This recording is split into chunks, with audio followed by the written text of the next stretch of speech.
नमस्कार दोस्तों।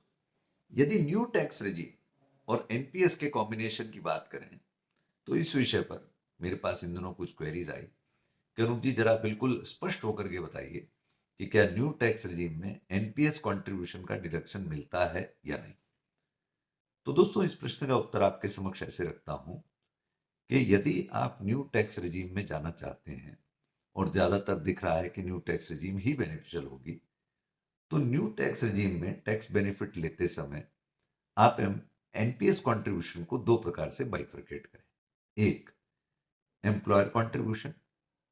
दूसरा, एम्प्लॉय कंट्रीब्यूशन। एम्प्लॉयर कंट्रीब्यूशन का निश्चित रूप से डिडक्शन आपको न्यू टैक्स रेजिम में मिलेगा under section 80 CCD subsection 2 of income tax act 1960।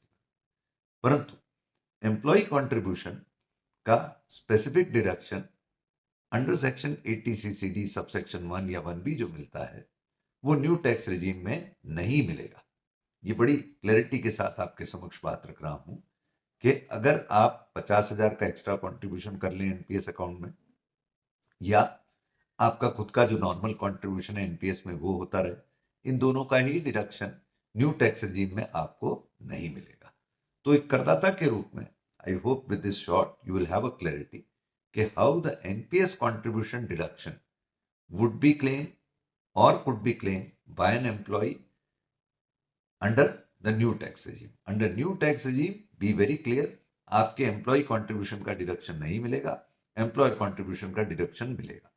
और ओल्ड टैक्स रिजीम में बोलूं तो वहां पर आपको आपके एम्प्लॉय कंट्रीब्यूशन का डिडक्शन भी मिलेगा और एम्प्लॉयर कंट्रीब्यूशन का डिडक्शन भी मिलेगा। तो ये एक होलिस्टिक व्यू न्यू और ओल्ड टैक्स रिजीम दोनों के संदर्भ में मैंने यहां रखा, which I think would be useful to you. Thank you. जय हिंद।